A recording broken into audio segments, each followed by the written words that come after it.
Episode 23 वादा और वार कहानी की तरह। सुबह की पहली किरणें रूह के कमरे में दाखिल हुईं, मानो रात भर के अंधेरे के बाद एक नई उम्मीद जगा रही हों।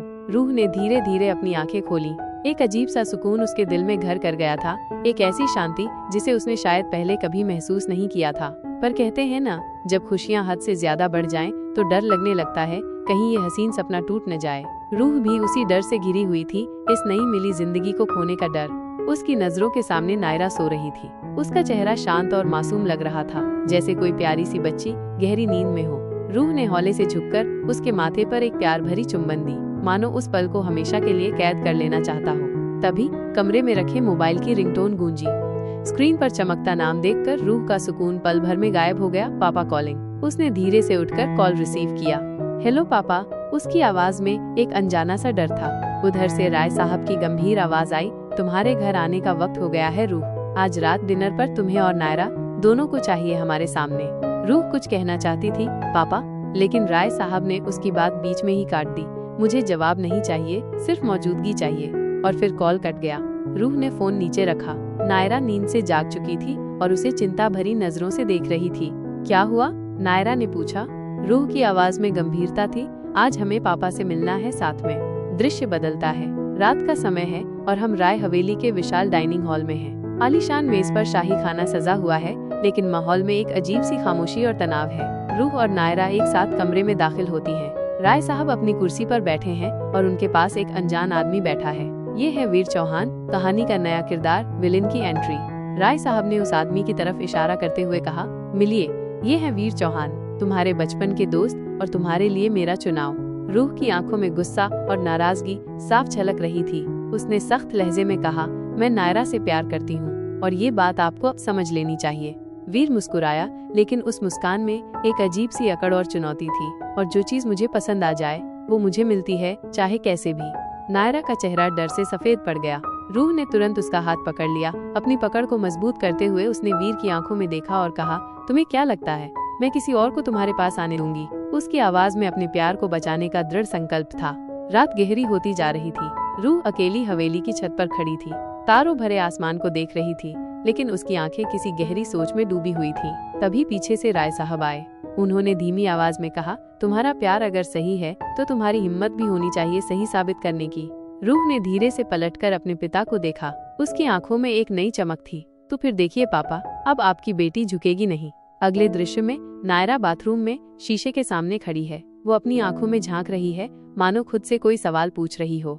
नायरा ने अपने आप से कहा, जब कोई तुम्हारे लिए दुनिया से टकरा रहा हो तो क्या तुम भी उतनी ही मजबूत बन पाई हो? उसकी आंखें नम थीं, लेकिन उसने अपने आंसू पोंछे और एक गहरी सांस लेकर खुद को संभाला। वीर चौहान राय साहब के साथ उनके कमरे में बात कर रहा था।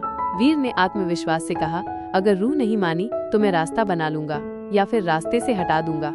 राय साहब ने नजरें चुराते हुए कहा, किसी को नुकसान मत पहुंचाना, बस रूह को उसके फैसलों की कीमत समझा दो।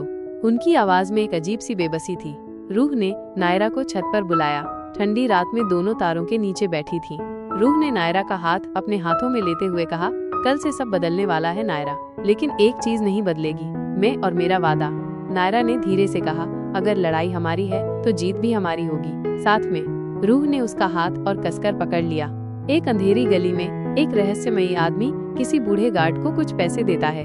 रहस्यमयी आदमी ने फुसफुसाते हुए कहा, नायरा की पूरी जानकारी चाहिए, कहाँ जाती है, किससे मिलती है, और हाँ, एक फोटो रोज चाहिए।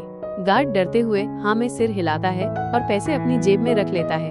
अगली सुबह नायरा अपने ऑफिस जा रही थी, लेकिन उसे महसूस हुआ कि पीछे एक बाइक वाला उसका पीछा कर रहा है। नायरा सहमी हुई थी। वो बार बार पीछे मुड़कर देख रही थी। ये कौन है? उसके मन में डर और सवाल एक साथ उठ रहे थे। अचानक बाइक वाला मुड़कर कहीं गायब हो गया। उधर रूह अपने पुराने दोस्तों से मिल रही थी, उसके अंडरग्राउंड माफिया नेटवर्क के लोग। एक लंबे समय बाद वो उन गलियों में वापस आई थी जहाँ कभी उसका राज चलता था। रूह ने दृढ़ता से कहा, मुझे वापस चाहिए मेरी ताकत, लेकिन इस बार किसी को डराने के लिए नहीं, बचाने के लिए। उसके दोस्त मुस्कुराए। उनकी आंखों में पुरानी वफादारी झलक रही थी। Welcome back queen. उन्होंने उसे उसके पुराने नाम से पुकारा, मानो वह कभी गई ही न हो। नायरा ऑफिस से लौटते हुए अपनी गाड़ी में बैठी। सीट पर पीछे एक पैकेट पड़ा हुआ था। नायरा ने पैकेट उठाया और उस पर लिखा पढ़ा, तुम्हारे हर कदम पर नजर है। उसका दिल डर से धड़कने लगा। उसने डरते डरते पैकेट खोला। अंदर उसका और रूह का एक प्राइवेट फोटो था। वो बुरी तरह चौंक गई। रूह अपने अड्डे में बैठी थी, पुरानी यादों और नई चिंताओं के बीच घिरी हुई। तभी उसका फोन बजा, एक अननोन नंबर। रूह ने बिना किसी हिचकिचाहट के फोन उठाया और कहा, तुम जो भी हो सामने आ जाओ। फोन पर एक अनजान आवाज आई, तू चाहे माफिया हो या महबूबा, मैं तेरे दिल को तोड़ने आया हूँ। नायरा अब तेरी नहीं रहेगी।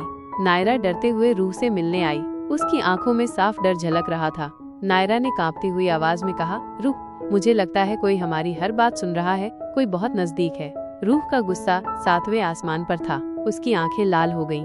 मैं उसकी सांसें गिनने लगी हूँ अब, बस एक बार पकड़ में आ जाए। वीर चौहान अपने आलीशान ऑफिस में बैठा था। तभी उसके पास एक सीसीटीवी फुटेज आया। फुटेज में नायरा की गाड़ी में पैकेट रखने वाला कोई और नहीं बल्कि उसका ही आदमी था। वीर धीरे से मुस्कुराया, लेकिन उस मुस्कान में धोखे और गुस्से का जहर घुला हुआ था। तो तू भी बिक गया, अब देख कौन जिंदा बचता है। नायरा अकेली एक मंदिर में बैठी थी, आंसुओं में डूबी हुई। उसने भगवान के सामने हाथ जोड़े थे, लेकिन उसके दिल में डर और निराशा का भाव था। नायरा ने अपने मन में कहा, मैंने सिर्फ मोहब्बत की थी, अब लगता है कि ये एक जंग है जिसमें या तो मैं हारूंगी या सब कुछ। तभी कोई पीछे से उसका फोटो खींचता है और चुपचाप चला जाता है। नायरा को इसका एहसास भी नहीं होता। रूह ने अपने सारे हथियार सामने रखे, पिस्तौल, चाकू, सब कुछ। यह एक प्रतीकात्मक पल था, उसकी पुरानी जिंदगी का वापस लौटना, लेकिन इस बार एक अलग मकसद के साथ। रूह ने खुद से कहा, अब जो भी होगा वो आखिरी बार होगा। नायरा को कोई हाथ भी नहीं लगाएगा। रूह और नायरा एक पुरानी सुनसान फैक्ट्री में पहुंचते हैं। उन्हें किडनैपर से मिलने के लिए यहाँ बुलाया गया था। चारों ओर अजीब सी खामोशी छाई हुई थी, जो किसी आने वाले तूफान का संकेत दे रही थी। नायरा ने धीरे से रूह से पूछा, क्या ये जाल है रूह? रूह ने अपनी बंदूक निकालते हुए कहा, अगर है तो आज खुद को शेरनी साबित करना होगा। अचानक गोलियों की आवाज गूंजी। किसी ने रूह पर फायर किया। रूह ने तुरंत नायरा को अपनी बाहों में भरकर उसे ढाल बना लिया। रूह चिल्लाई, नायरा नीचे झुको। एक काली छाया तेजी से भागती हुई दिखाई दी। रूह तुरंत उसका पीछा करने लगी। भागते हुए रूह एक अंधेरे कोने में उस नकाबपोश को पकड़ लेती है और गुस्से में उसके चेहरे से नकाब हटा देती है। रूह हैरान रह गई। तुम तो हमारे ही गैंग के थे। वो आदमी एक कुटिल हंसी हंसा। माफिया लव में कोई भी अपने का नहीं होता रूह, सब बिकते हैं, यहाँ तक कि मोहब्बत भी। रूह खून से सनी हुई फैक्ट्री से बाहर आई। नायरा दौड़कर उसके पास आई, उसकी आंखों में आंसू थे। नायरा रोते हुए बोली, तू ठीक है ना? रूह ने धीरे से मुस्कुराकर कहा, तेरे लिए जान भी निकाल के रख दूं। कैमरा धीरे धीरे ऊपर उठता है। फैक्ट्री की छत पर एक और शख्स खड़ा है। वो पूरी घटना को रिकॉर्ड कर रहा है। उसका चेहरा अभी भी अंधेरे में छिपा हुआ है। आवाज, कहानी अभी बाकी है। एपिसोड 24 में होगा असली खेल।